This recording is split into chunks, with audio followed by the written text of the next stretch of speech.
아멘. 우리 함께 나눌 말씀 신명기 33장 26절에서 29절입니다. 신명기 33장 26절에서 29절입니다. 우리 한 절 한 절 읽고 마지막 절 함께 읽겠습니다. 여수른의 하나님 같은 분은 없다. 그분은 너를 도우러 하늘을 타고 그분의 위엄으로 구름을 타고 오신다. 영원한 하나님이 내 피난처니 그 영원한 팔이 내 아래에 있구나. 그분이 내 원수를 내 앞에서 쫓아내며 그를 멸망시켜라 하실 것이다. 그러면 이스라엘이 홀로 안전하게 살게 될 것이다. 하늘에서 이슬이 떨어지는 곡식과 새 포도주가 있는 땅에서 야곱의 샘이 안전하구나. 이스라엘아, 너는 행복하다. 여호와께서 구원하신 민족인 너 같은 자가 누구겠느냐. 그분은 내 방패시며 너를 돕는 분이시고 내 영광스러운 칼이시다. 내 원수들이 내 앞에서 움츠리고 너는 그들의 높은 곳을 발로 밟을 것이다. 아멘. 우리 옆에 분들 바라시 보시고 우리 인사합시다. 이스라엘아, 너는 행복하다. 다시 한번요. 이스라엘아, 너는 행복하다. 오늘 이 저녁에도 우리 행복의 근원 되신 예수 그리스도로 인해 날마다 행복이 넘치는 귀한 은혜의 시간 되기 원합니다. 오늘 본문 말씀은 이스라엘의 영적 지도자 우리 모세가 40년의 시간을 마무리하며 이제 다음 후계자인 여호수아를 세우고 죽기 전 마지막 백성들을 향해 선포한 말씀입니다. 우리 33장 5절 말씀인데요. 그분은 그 백성의 지도자들이 이스라엘의 하나님과 함께 모였을 때 여수른을 다스리는 왕이셨다. 여러분, 모세의 선포는 하나님께서 그의 언약 공동체인 이스라엘을 친히 다스리는 왕이 되심을 분명히 드러내고 있습니다. 그렇다면 하나님이 그들의 왕이 되신다는 이 사실, 이것이 왜 이스라엘에게는 축복일까요? 이스라엘 백성들은 430년의 시간 동안 애굽 왕 바로의 통치를 받으며 인간다운 삶을 누리지 못하고 노예의 삶, 억압받는 삶을 살았습니다. 그러나 하나님께서 아브라함의 언약을 기억하시고 그 기한의 때가 찼을 때 한 사람, 이 모세를 통하여서 애굽에서 건지시고 건지신 것뿐만 아니라 40년의 광야 생활 동안 구름기둥과 불기둥으로 하나님의 임재의 상징을 통하여 그들을 젖과 꿀이 흐르는 땅 가나안 땅으로 인도하셨습니다. 우리가 아는 것처럼 모세를 통한 이스라엘의 출애굽 역사는 단순한 한 사람의 영웅적 구출 사건이 아닙니다. 이 사건은 하나님께서 어떤 분이시며 이스라엘 백성뿐만 아니라 이방 민족까지에게도 하나님이 어떤 분인지를 분명히 드러나는 계시 사건이었습니다. 특히 애굽에서 나오기 전 일어났던 10가지 재앙. 이 재앙은 단순한 징벌이 아니라 애굽 사람들이 믿고 의지했던 숭배했던 우상들 간의 전면적인 영적 전쟁이었습니다.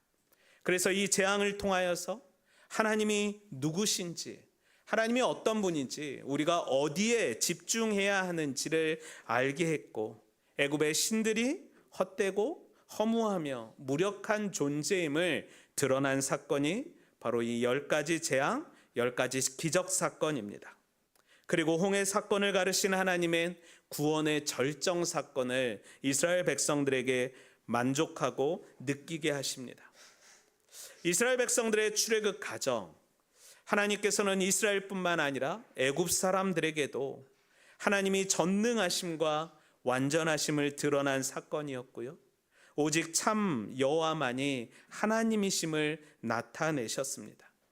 그래서 하나님이 왕 되신다는 이 말이 이스라엘 백성들에게는 축복인 것이고 그 왕 대신 백성들이 되는 것이 얼마나 축복인지 모릅니다.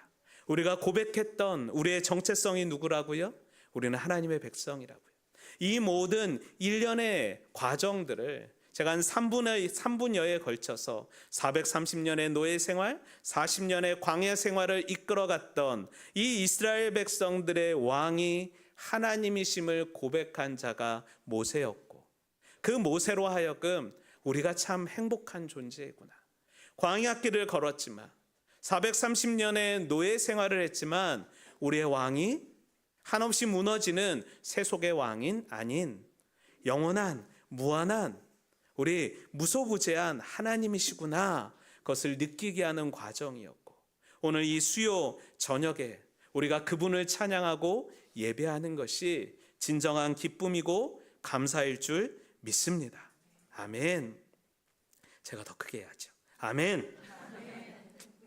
하나님으로 왕을 모신 우리, 이것이 얼마나 축복이고 은혜예요. 여러분, 우리의 주권이 누구에게 있다고요? 하나님께 있다고요. 하나님의 백성으로서 살아간다는 것, 우리의 힘든 광야 여정 가운데 이민 생활에서 내 삶을 붙들어 주시는 분이 하나님이신 것이 행복이고 축복일 줄 믿습니다. 모세는 여호와를 왕으로 섬기는 이스라엘을 가리켜 무엇이라고 말합니까? 여수른이여 라고 말하고 있습니다. 그렇다면 왜 모세는 이스라엘을 향하여 이스라엘이야, 이스라엘아 라고 말하지 않고 여수른이여 라고 불렀을까요? 이 여수른의 뜻은 바른 자, 의로운 자라는 뜻을 가지고 있습니다. 이것은 단순한 별명이나 애칭이 아닙니다. 이스라엘은 결코 의롭고 바른 자들이 아니었습니다. 그들은 40년의 광야 생활을 보면 그들이 어떤 존재였음을 우리는 알게 됩니다. 날마다 하나님의 인도하심을 거부하려고 했고요. 물이 많아도 걱정, 물이 없어도 걱정, 배고파도 걱정, 배불러도 걱정, 날마다 위기 상황 가운데 하나님을 원망하며 내가 다른 지도자를 세워서 돌아가겠다라고 말합니다. 애굽의 삶이 더 즐거웠다라고 말하는 백성이었습니다. 그런데 이 모세가 이스라엘 백성들을 향하여 너는 바른 자다, 너는 의로운 자다라고 선포하고 있는 것입니다. 이것은 그들의 현실을 부정하는 것이 아니라 오히려 하나님께서 그들을 어떻게 바라보고 계시는지, 사람이 보기에는 부정하고 배신자이고 나약한 존재인데 하나님 보시기에는 어떤 존재라고요? 의로운 자, 바른 자라고요. 옆에 있는 바라보시고, 당신은 의로운 자입니다. 당신은 바른 자입니다. 왜 이렇게 말을 시키게 할까요? 졸릴 때가 되지 않았습니까? 제가 군대에 있을 때 6.25 구국성회라는 이 오살리 순복음기도에 전군이 모여서 예배를 합니다. 부흥회 2박 3일 동안 나라를 위한 전군이 모입니다. 해병대 박수 아시죠? 1시간 동안 이렇게 박수치고 말씀 시간에 잡니다. 특전사 박수 아세요? 걔들도 이렇게 1시간 동안 치고 자더라고요. 근데 육군들은 박수를 잘 안 쳐요. 놀러 왔기 때문에. 그리고 말씀 시간은 깨어 있습니다. 개혁주의 신학자들 같아요. 말씀 들을 때 깨어 있는 자들 되기 원합니다. 아셨죠? 여러분, 우리가 누구라고요? 바른 자, 의로운 자. 누구 보시기에? 하나님 보시기에. 우리가 아무리 하나님 보시기에 세상 보기에는 부정한 자인데 하나님은 오히려 그들을 의로운 자라고 선언하시고 선포하십니다. 이스라엘은 현실적으로는 연약하고 부패한 자들이었습니다. 하지만 하나님은 그들을 가리켜 의롭고 존귀한 백성이라고 선언하고 있습니다. 그러므로 여수른이라는 이 이름은 단순한 호칭이 아니라 하나님의 언약 안에 주어진 정체성의 선언이라는 것이죠. 너는 의로운 자다. 너는 존귀한 자다. 여러분, 모세는 선언하고 있습니다. 선포하고 가르치고 있습니다. 신앙생활에 있어 가장 중요한 것은 알고 믿는 것보다 믿고 깨닫는 것이 더 빠르다는 것입니다. 무엇이요? 믿음으로 수납하는 것이죠. 내가 도저히 이해할 수 없는 상황이고 성경 말씀이지만 그것이 하나님의 말씀일 줄 믿습니다. 아멘으로 시작할 때 우리의 삶이 성장한다는 것입니다. 이게 왜 이러지? 창세기 1장 1절을 통하여서 태초에 하나님이 천지를 만드셨어? 못 믿겠네. 덮어버리는 신앙이 아니라 저는 모태 신앙이죠. 그래서 덮어놓고 믿습니다. 펴보지도 않았고 아멘한 신앙입니다. 무대뽀 신앙이죠. 그런데 이 무대뽀 신앙이 이해하고 믿는 것보다 더 빠르다라는 것이죠. 저희에게 아들, 딸이 있잖아요. 미소우리야. 미소우리가 갑자기 저에게 와서 아빠는 누구야? 왜 내가 아빠 아들인지 증명해봐. 유전자를 검사해야 될까요? 아니요. 저는 어려서부터 아이들을 세뇌시켰습니다. 내가 네 아빠야. 아빠 왔다. 아빠라고. 여러분, 이것이 무엇이에요? 가르쳐 알게 했습니다. 모세는 이 40년의 시간 동안 이스라엘 백성들이 누구인지를 가르치고 알게 했다라는 거예요. 그러니 믿음은 이해에서 생기는 것이 아니라 어떻게 생긴다고요? 들음으로 말미암아 생기는 것이 믿음이라고요. 저는 아이들에게 먼저 가르침으로 믿게 했고 이 아이들이 믿음을 통하여서 점점 알아가게 됐다는 것입니다. 신앙도 이와 같습니다. 모세는 이스라엘 백성들에게 끊임없이 선포하고 가르쳤습니다. 그들의 정체성이 이 땅에 있는 것이 아니라 하나님께 있다고요. 그들의 삶의 방향이 세상이 아니라 하나님께 있음을 말하고 있습니다. 그리고 마지막 순간까지도 그 모세는 선포하고 있습니다. 이스라엘의 정체성은 스스로 만들어진 이긴 자가 아니라 그들의 왕 대신 여호와 하나님으로부터 주어진 축복이라고요. 그러니 그 축복의 주인공으로 살아가라고요.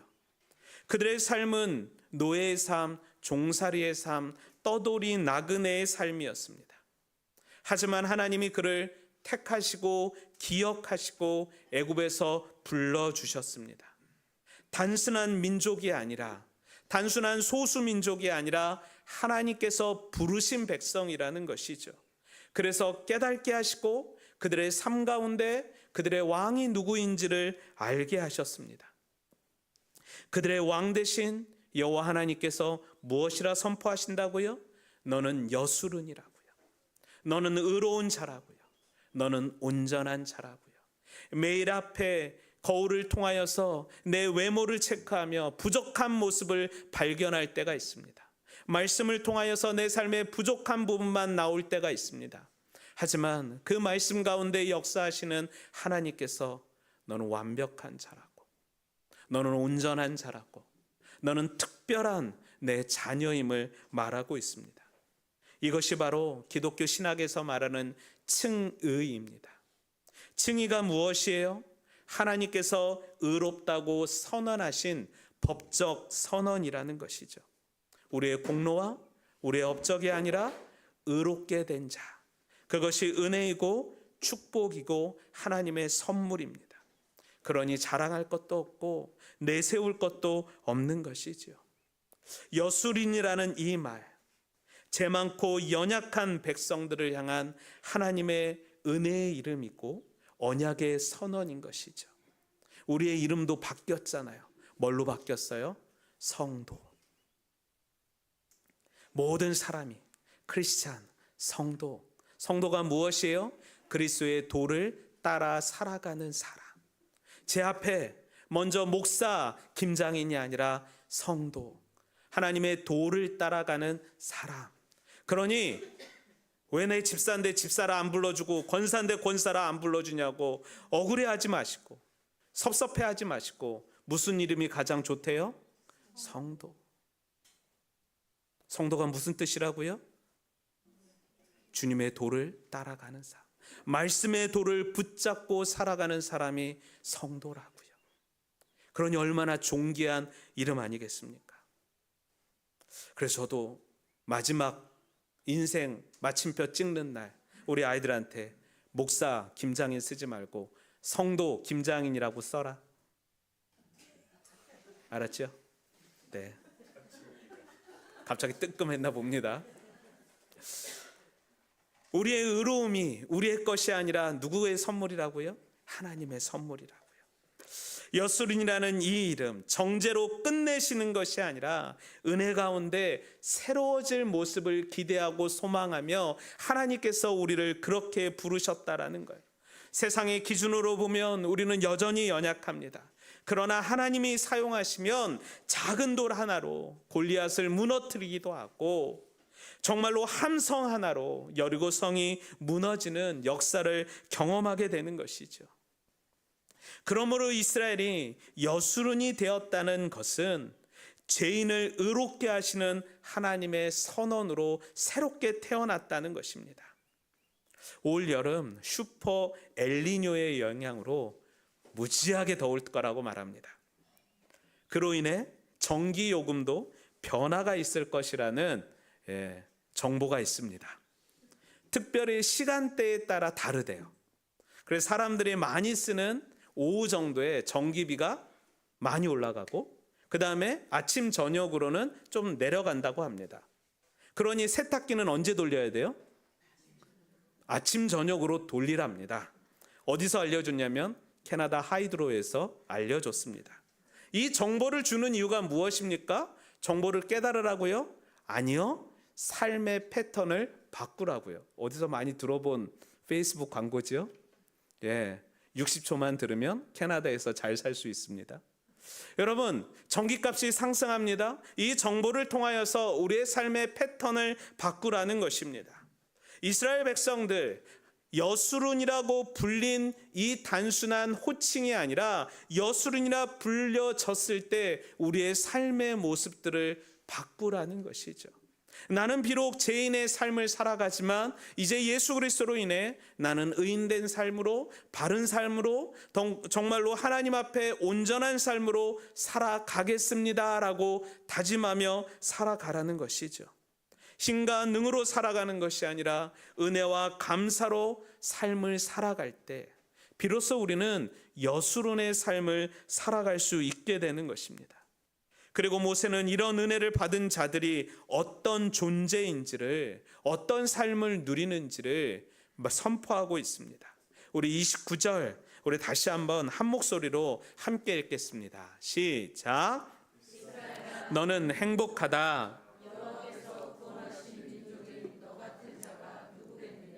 그분은 내 방패이시며 너를 돕는 분이시고 내 영광스러운 칼이시다.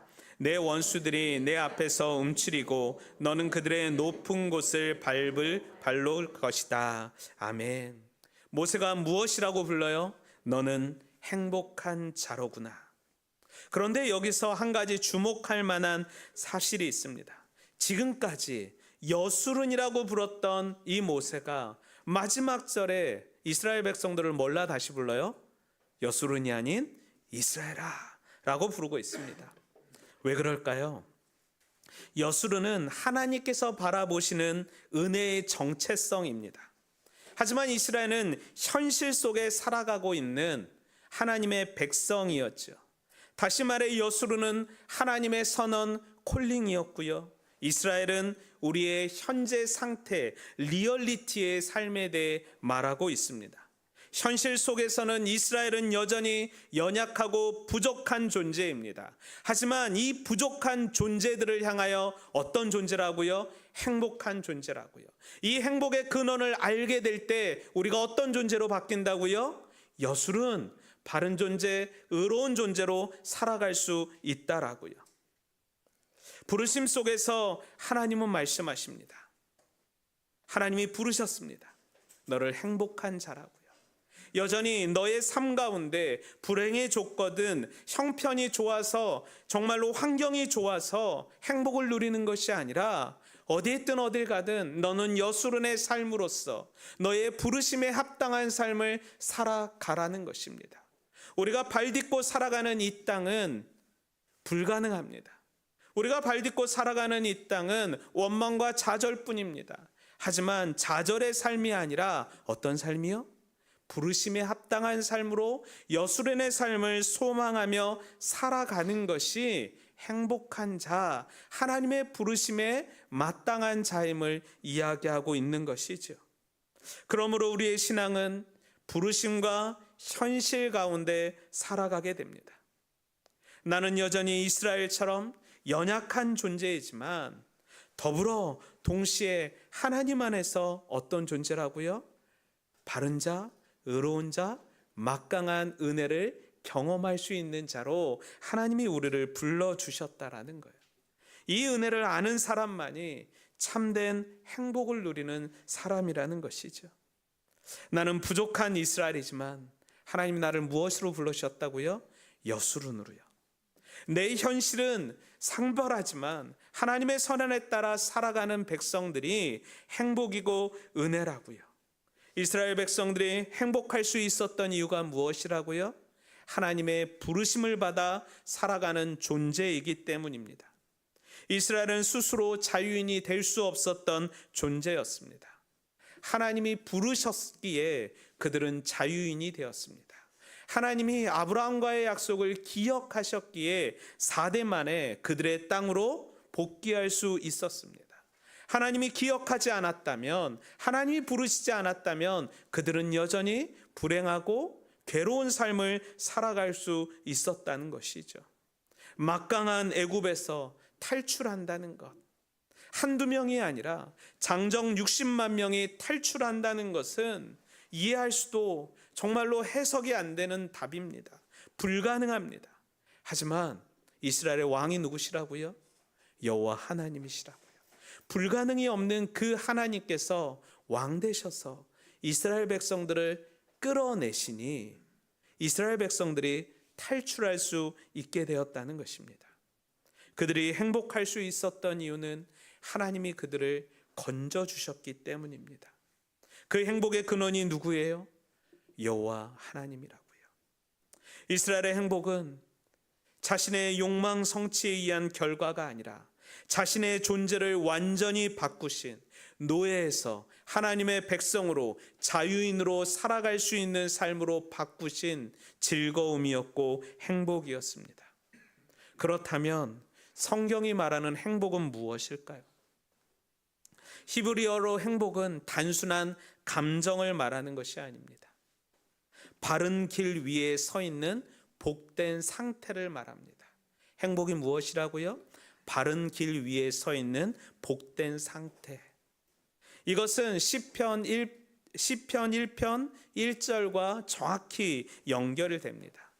우리 함께 읽을까요? 시작. 복이 있는 사람은 악한 사람들의 꾀를 따라가지 않고 죄인들의 길에 서지 않으며 남을 업신 여기는 사람들과 자리를 함께하지 않고. 여러분, 행복이 어떤 사람이라고요? 바른 길 위에 서 있는 복된 상태.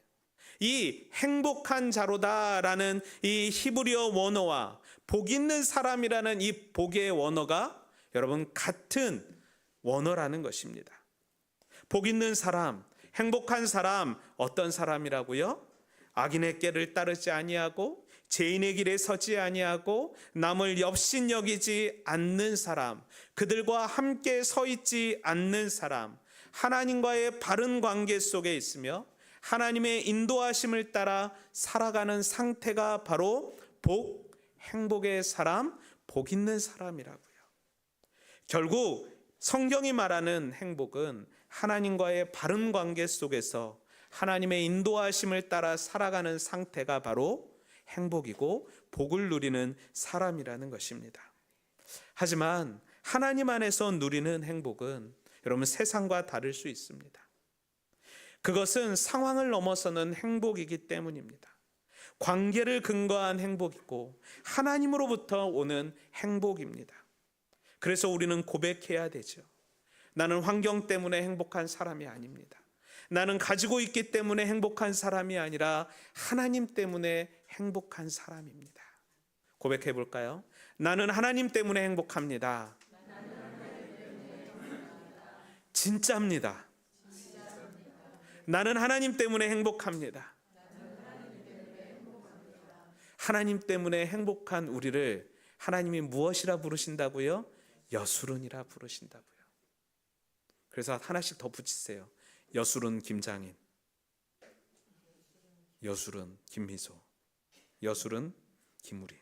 네, 이스라엘이 누렸던 행복, 단순한 감정이 아니라 형편이 아니라 하나님과의 관계 속에서 그들이 어디에 서 있느냐에 따라 달라지는 행복인 것이죠. 하나님 안에 있으면 행복이요, 하나님 밖에 서 있으면 불행이라는 것입니다. 그래서 시편 기자는 복 있는 사람의 특징 두 번째를 시편 1편 2절에 말하고 있습니다. 함께요. 오직 여호와의 율법을 즐거워하고 그 율법을 밤낮으로 깊이 생각하는 자로다. 행복한 사람, 복 있는 사람은 어떤 사람이라고요? 여호와의 율법을 즐거워하는 사람이요, 밤낮으로 깊이 묵상하는 사람이라고요.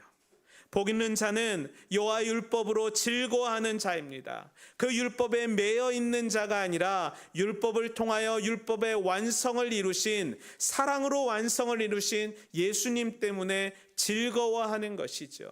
율법에 갇혀 있다면 이거는 되고 이거는 안 돼, 내 안에 가지고 있는 율법으로, 전통으로 가지치기하며 편을 가르지만 하나님의 은혜 가운데, 사랑 가운데 있는 사람은 무엇한다고요? 사랑으로 포용하고 용납하며 하나님과 함께 그 삶을 누리며 살아간다라고요. 왜요? 말씀을 가까이 한다는 것은 하나님의 관계 안에 머물러 있다는 뜻입니다.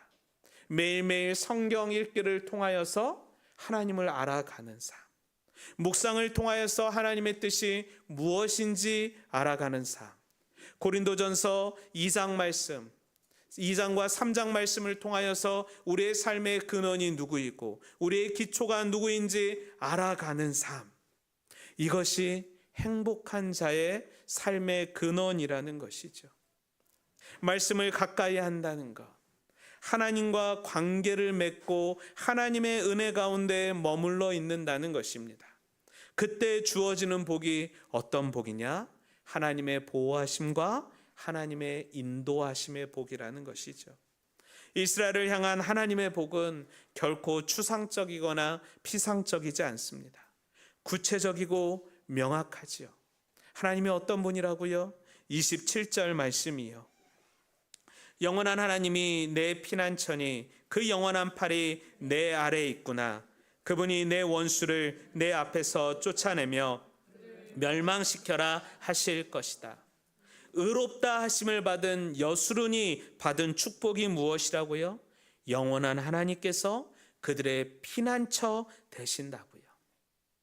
여기서 말하는 피난처가 어떤 피난처입니까? 단순한 위험을 피하는 장소가 아니라 위기 상황 가운데 하나님께서 전적으로 의지하고 도울 수 있는 상황을 만드신다는 것입니다. 궁극적인 안전한 상태, 근원 되시는 하나님 자신을 의미하는 것이죠. 사람이 제공하는 피난처는 순간적이고 일시적입니다. 하지만 하나님께서 제공하시는 피난처, 삶을 지탱하게 하는 지속적이고 완전한 피난처, 거처를 마련한다는 거예요. 믿음으로 산다는 것, 이 땅에 짧은 시간을 살아가는 인생, 버티며 살아가는 인생이 아니라 유일한 삶 속에서 영원한 하나님을 바라보며 살아간다는 것이죠. 오늘 하루도 집을 돌아가 샤워하고 침대를 누웠을 때 무엇이라 고백하세요? 오늘도 넘어갔네? 이런 인생이 아니라 오늘도 감사입니다. 지키신 것이 은혜, 오늘도 보호하심의 은혜에 감사합니다. 하지만 얼마나 많은 사람들이 오늘도 끝났네, 내일은 어쩌나, 이런 근심과 걱정으로 살아가고 있지는 않습니까? 그 불안을 누리고 있는 사람들과 우리는 결이 다르다고요. 우리의 삶 가운데 불쑥불쑥 찾아오는 불안이 있을 줄 믿습니다. 그 안에 우리는 고백해야죠. 하나님, 나는 여수론입니다. 나는 하나님과 씨름하여 이긴 이스라엘을 뛰어넘어 하나님이 나를 복된 자라고, 의로운 자라고, 바른 자라고 칭한 여수론입니다. 그러니 내 행복이 이 상황에 매이는 행복이 아니라 구원하심에 감사하는 행복을 누리게 하여 주시옵소서. 그 은혜를 누리며 사는 것, 그래야 하나님께서 우리의 피난처가 되시고 우리의 도움의 손길 되심을 알게 되는 것이죠. 그리고 하나님은 한 걸음 더 나아가 피난처뿐만 아니라 무엇 하시는 분이래요? 원수를 쫓아내시고 심판하시는 분이라고요. 얼마나 멋진 말입니까? 보복하시는 하나님. 저만 멋진 말이네요. 사랑들이 많으셔서 저만의 데스노트가 있습니다. 조심하십시오. 꾹꾹 눌러서 잘 쓰고 있습니다. 언약적 선포가 언약적 저주. 제가 좋아하는 말인데 언약적 저주가 선포됩니다. 저한테 잘하세요? 여러분, 하나님이 어떤 분이라고요? 피난처뿐만 아니라 보복하시고 원수를 갚으시고 쫓아내시고 심판하시는 분이라고요. 우리가 의지하는 하나님은 나를 지키시는 하나님뿐만 아니라 나를 대적하는 자를 손수 처리하신다고요. 그러니 다윗이 위기 상황 가운데 직접 보복하지 않잖아요. 복수하시고 보복하시고 은혜를 갚으시는 그 하나님께 자신의 모든 보복의 대상들을 하나님께 올려드리잖아요. 하나님의 뜻대로 하십시오. 우리는 종종 하나님을 위로하는 분, 보호하는 분으로만 생각합니다. 하지만 성경은 말합니다. 하나님은 자기 백성은 보호하시고 그들을 대적하는 자들은 심판하신다고요. 그러니 하나님의 백성 되는 것이 얼마나 축복이에요. 만약 하나님이 나를 대적자로 삼으시면 어떻게 하겠습니까? 어쩌시겠습니까? 그러니 말이라도 계속해야죠. 나는 하나님의 백성입니다. 하나님 아시지요? 보복하시면 안 돼요. 하나님 나 힘들게 하시면 안 돼요. 왜요? 내가 하나님의 백성이잖아요. 우리의 인생을 책임지시는 그 하나님께서 두려움을 넘어 우리의 삶을 담대함으로 이끌어 가시겠다고 약속하십니다. 왜요? 그분은 어제나 오늘이나 영원하시고 동일하신 하나님이시기 때문입니다.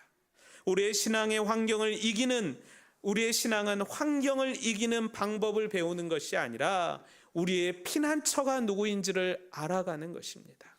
다시 한번요. 우리의 신앙이 무엇이라고요? 환경을 이기는 것이 아니라 우리의 피난처가 누구인지 알아가는 것, 그것이 신앙생활이라고요. 단순한 처세수를 배워가는 삶이 아니라, 인생의 처세수를 말하는 삶이 아니라 하나님이 피난처임을, 하나님이 나의 유일한 구원자임을 알아갈 때 우리는 흔들리는 상황 가운데 담대하게 살아갈 수 있게 되는 것이죠. 그리고 하나님이 일하심을 바라볼 수 있게 되는 것입니다.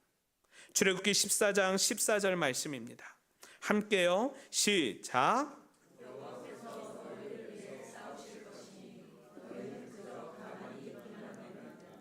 본문의 말씀이 어떤 말씀이에요? 홍해가 앞에 있습니다.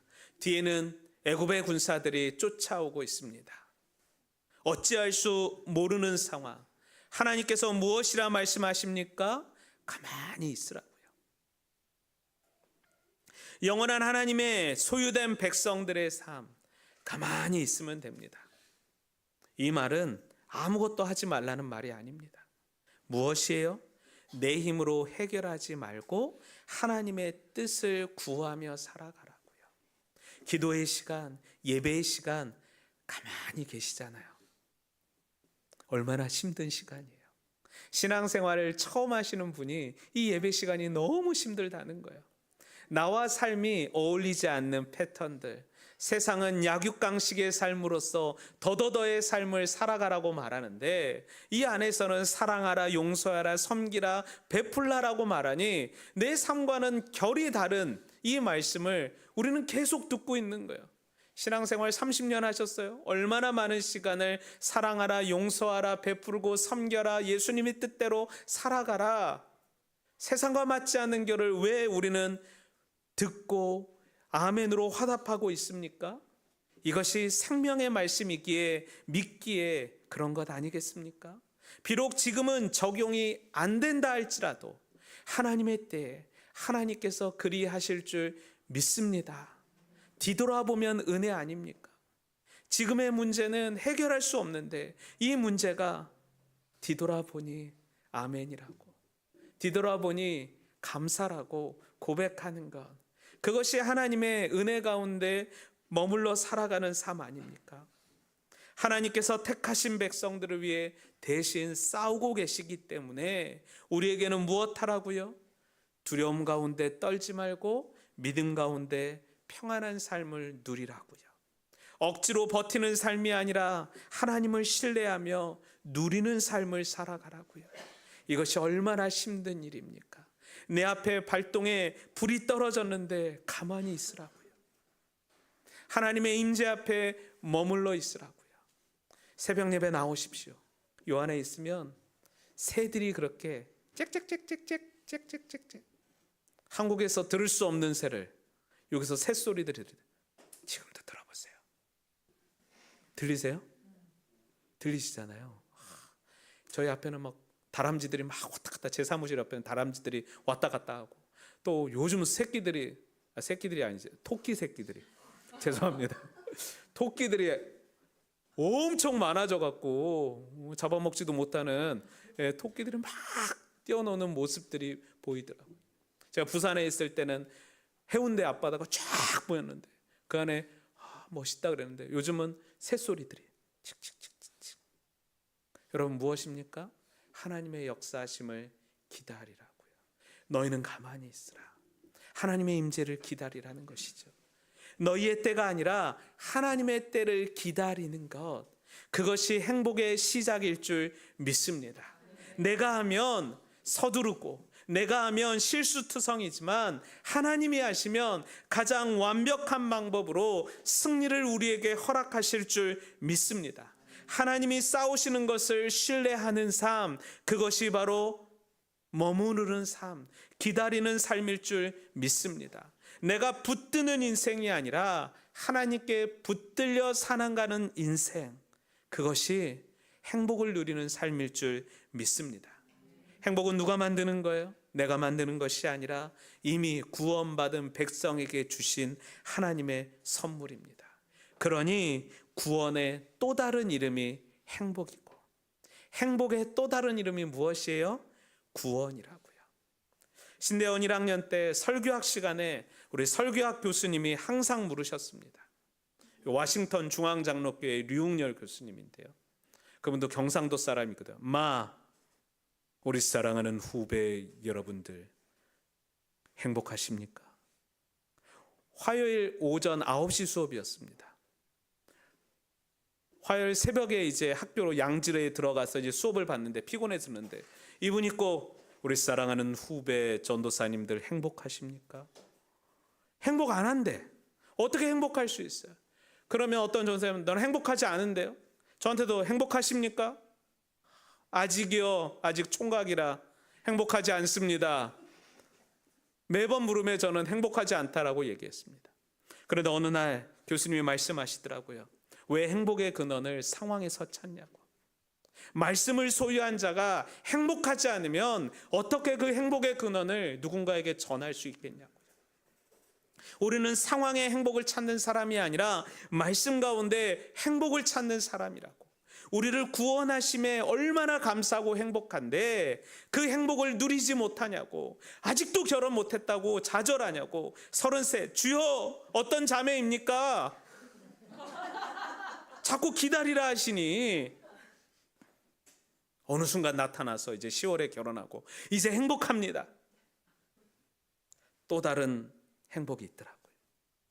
불행하다 하면 안 되니까 행복합니다. 여러분 교수님이 얘기하시죠. 말씀을 소유한 자는 행복해야 된다고. 그것이 사명이고 그것이 우리의 의무라고.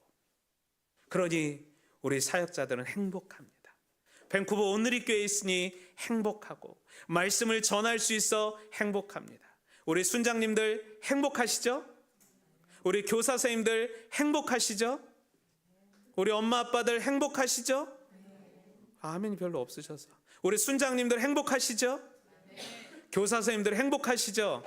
왜 행복합니까? 말씀을 전할 수 있는 기회가 있고 시간이 있기에 행복한 것이고, 순에서 말씀을 나누고 아이들에게 말씀을 나누니 이 얼마나 행복입니까? 이 행복이 무엇이라고요?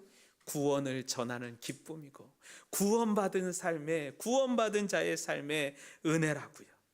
하박국 3장 17절에서 18절입니다.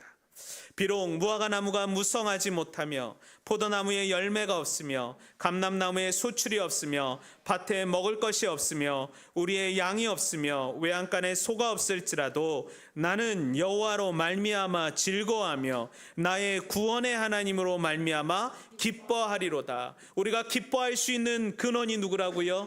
구원의 하나님으로 말미암아 기뻐하리로다. 스마일. 모든 것이 사라진 상황, 가질 것도 없고 가진 것도 없고 기대할 것도 없는 완전한 황폐한 상황. 그럼에도 불구하고 어찌 기뻐할 수 있다고요? 우리를 구원하신 하나님으로 인하여서. 통장에 잔고가 없고 나의 건강에는 적신호가 왔다 할지라도 나를 구원하신 하나님께 감사. 우리의 상황이 어찌 됐든 내일 일은 난 몰라요. 아내가 묻습니다. 오빠 어떻게 할 거야? 내일 일은 난 몰라요. 하루하루 살아요. 우리 아버지들은 얼마나 이 무게가 있지 않습니까? 여보, 내일 집세 나가. 어찌해? 내일 일은 난 몰라요. 비자의 끝이 오셨습니까? 뭐라고 고백하라고요? 내일 일은 난 몰라요. 여러분, 어떻게 살아가는 거예요? 하루하루 살아가는 것이죠. 왜지요? 구원받음에 감사, 하나님의 이루실 것에 대한 기대와 소망이 있기 때문 아니겠습니까? 현재의 삶은 이스라엘입니다. 여전히 현실 가운데 몸부림치는 삶입니다. 하지만 그 이스라엘을 하나님은 무엇이라 바라보신다고요? 복 있는 상태, 부유한 상태, 의로운 상태, 여수른이라고 바라보신다고요.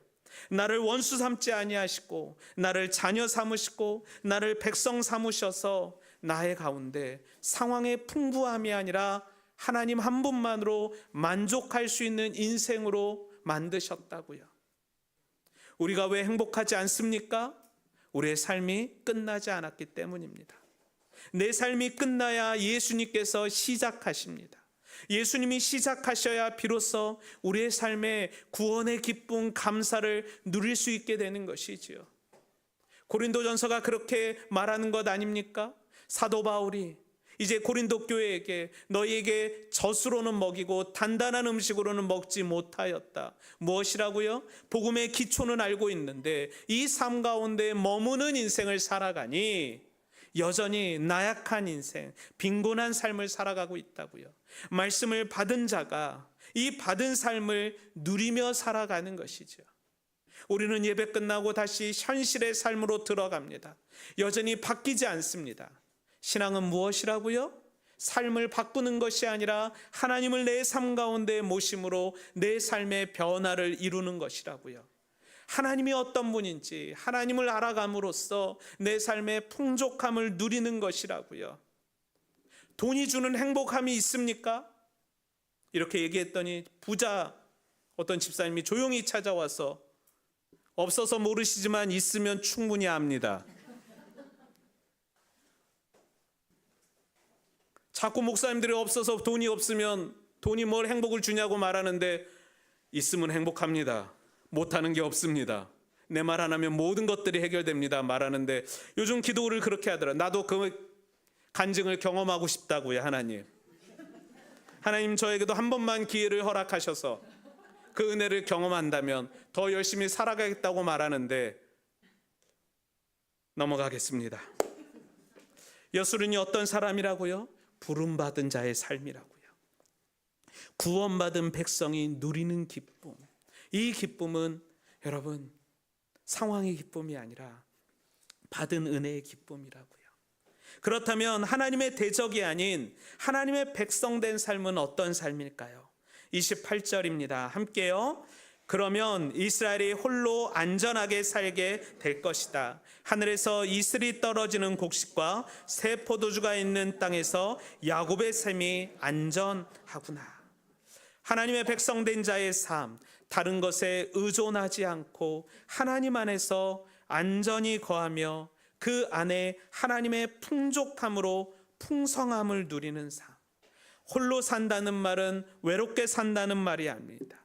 세상과 기대어 살지 않는다는 것입니다. 하나님의 백성들은 세상에 기대어 사는 사람이 아니라 하나님만으로 만족을 누리며 살아가는 사람일 줄 믿습니다. 또한 하늘에서 이슬이 떨어지는 땅이란 사람이 통제할 수 없는 하나님의 은혜로운 공급을 말하는 것이죠. 눈에 크게 뜨이지 않는다 할지라도 홍해를 가르고 적군들이 무너지고 여리고성이 무너지는 막강한 체험이 아니라 할지라도 그 은혜를 경험하는 삶. 신대원 면접을 보는데 교수님이 물으시더라고요. 어떻게 이 목회자의 길을 걸어가셨습니까? 같이 면접 보는 전사님이 말하더라고요. 제 나이 20에 위장을 떼고 암을 경험하고 죽을 위기 가운데 살리시면 하나님의 뜻 가운데 부르심의 종이 되겠습니다 라고 해서 건강 주셔서 신대원에 입학했다는 거야. 또 옆에 있는 전사님이 아버님이 서운하셨는데 우리 집안이 모든 것이 안 됐는데 내가 이제 신학을 시작하는 순간 우리 집안이 너무나 잘 돼서 그것이 하나님의 뜻인 줄 알고 왔습니다. 저에게 물었는데 그에 떨어졌습니다. 간증이 충족되지 않았나 봅니다. 그러니까 거짓말 간증을 제가 만들기 시작하더라고요. 뭐 하려고요? 붙으려고요. 그 다음에 붙었습니다. 그 다음 간증은, 만들어낸 간증은 다음에 한번 얘기하겠습니다. 사람들은 크나큰 것, 홍해를 가르고 여리고성이 무너지고 돌판매질 하나로 골리앗이 떨어지는 거대한 간증을 원하고 거대한 공급을 원하는데 하나님이 어떤 땅에서 안전하게 살게 하신다고요? 이슬이 떨어지는 곡식들, 포도주가 무르익는 땅에서 살게 하신다고요. 국에 드러나지 않아도 날마다 이어지는 조용한 하나님의 손길을 체험하게 하신다고요. 하나님은 단지 살아남는 삶이 아니라 풍성한 삶, 은혜의 삶, 기쁨을 누리는 삶으로 살게 하시겠다고 말씀하십니다. 불안 속에서 생존하는 사람이 아니라 하나님 안에서 안전을 누리며 날마다 공급하시는 은혜를 경험하는 삶, 그런 삶이 누구라고요? 행복한 사람이라고요.